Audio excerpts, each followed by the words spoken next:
बिस्मिल्लाहिर्रहमानिर्रहीम।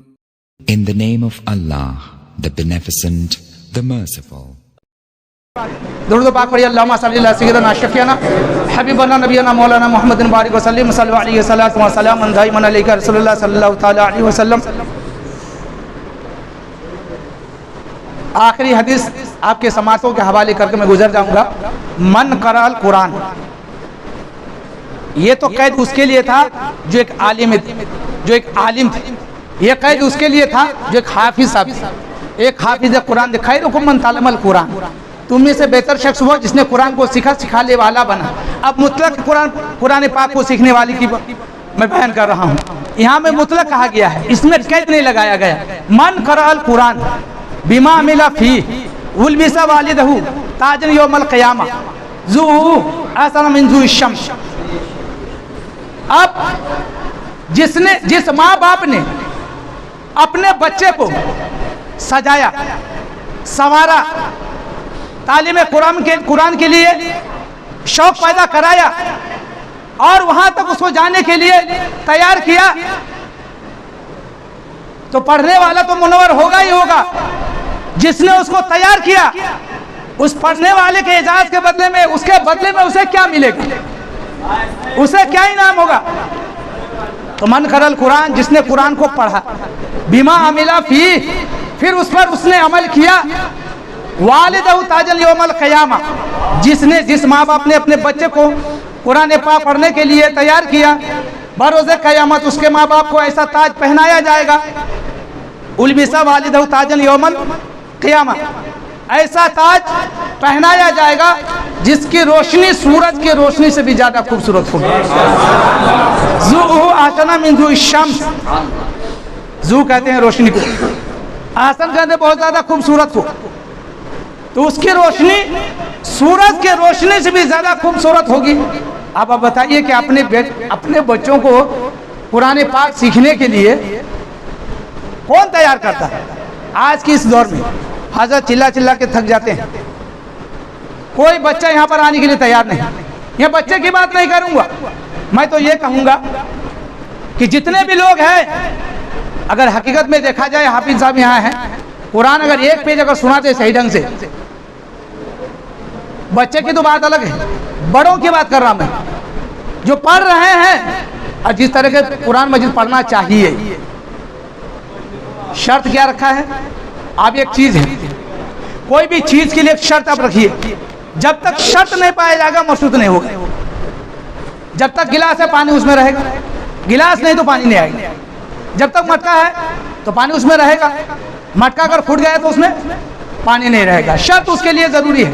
इसीलिए कुरान पाक को पढ़ने के बाद मंजिल को पाने के लिए कुरान का सही पढ़ना जरूरी है।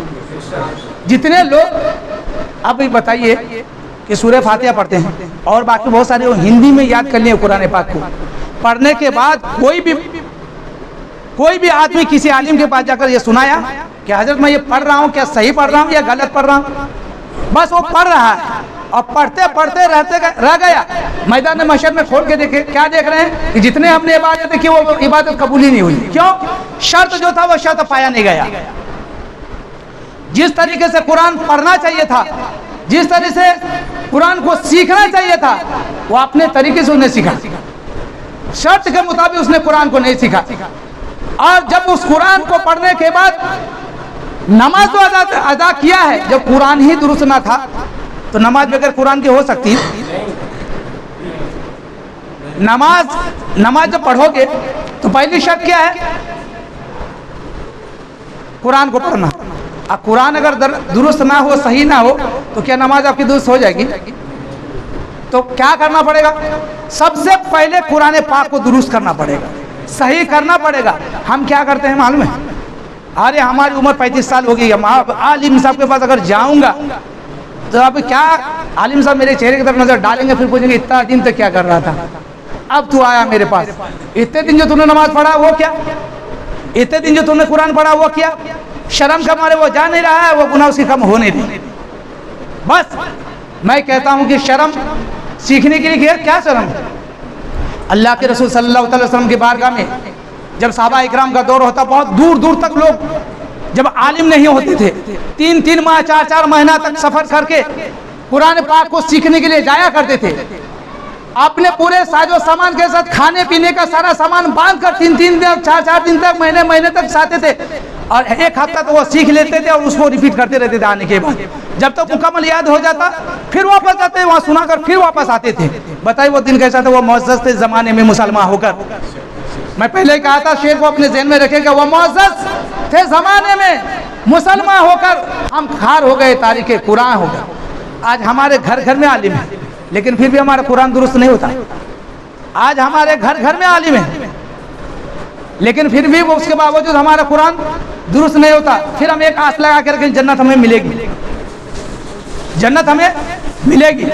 अब बताइए कि एक जीना तैयार करता हूँ, सबसे पहले एक पेड़ को बनाता हूँ, सबसे पहले पेड़ लगाता हूँ। ये बताइए सबसे पहला जो पेड़ है शुरू कहाँ से होता है? तालीम कुरान से शुरू होता है। जब पेड़ जब मजबूत होगा तो उसका बीच वाला हिस्सा मजबूत होगा, और जब बीच वाला हिस्सा मजबूत होगा लेकिन उसके पत्ते हरे भरे होंगे। जब उसके पत्ते हरे भरे होंगे लेकिन उसका फल जरूर दिखेगा। तो हम जन्नत जाने के लिए पेड़ नहीं लगा पाए अभी तक, फिर भी जी रहे हैं। ये फक्र के साथ क्या मुसलमान है? मुसलमान का क्या यही फर्ज है? मुसलमानों के लिए यही फरीजा है कि अपने तरह जिंदगी गुजारो, कोई उसके लिए शर्त नहीं। सबसे पहले जो जरूरी बातें हैं, आज हम क्यों पीटे जा रहे हैं? हमारे ज़बान में तारीफ इसलिए नहीं कि हम दुनिया की बातों में बिल्कुल इतना लबरेज हो गए, इतना डूब गए हैं, गर्क हो चुके हैं। लेकिन असल जो हमारी हकीकत जो है, जिस पर हमको जीना चाहिए था, वो हमारे पास नहीं है।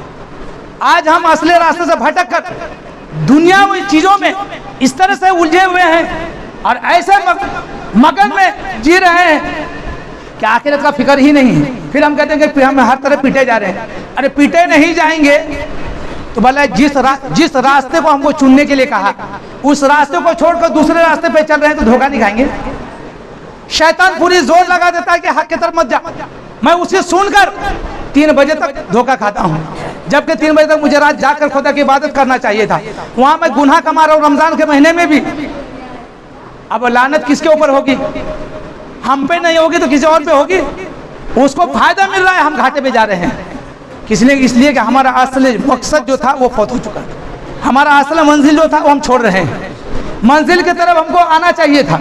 अब हम सबसे पहले जिम्मेदारी सबके लिए ये है कि अपने हम जो कमजोर हो गए उस कमजोरी को दूर करने के अज़्म इरादा बांधे कि हम जो कुरान पढ़ रहे हैं कि वो सही पढ़ रहे हैं कि नहीं पढ़ रहे हैं, हम जो पढ़े हुए हैं वो दुरुस्त है या नहीं है। अब उसको रुजू करना है किसी आलिम की तरफ। यकीनन मेरा दिल कहता है जब ये इनकलाब पैदा हो जाएगा, जब ये सोच लोगों के दिलों में पैदा हो जाएगी, यकीनन वो लोगों के अंदर अल्लाह तबारक व तआला के रहमत का नुज़ूल होना शुरू हो जाएगा। वो पिटने से महफूज हो जाएंगे, सारे तरफ धोखा खाने से महफूज हो जाएंगे, यकीनन वो राह पर चलने के लिए तैयार हो जाएंगे।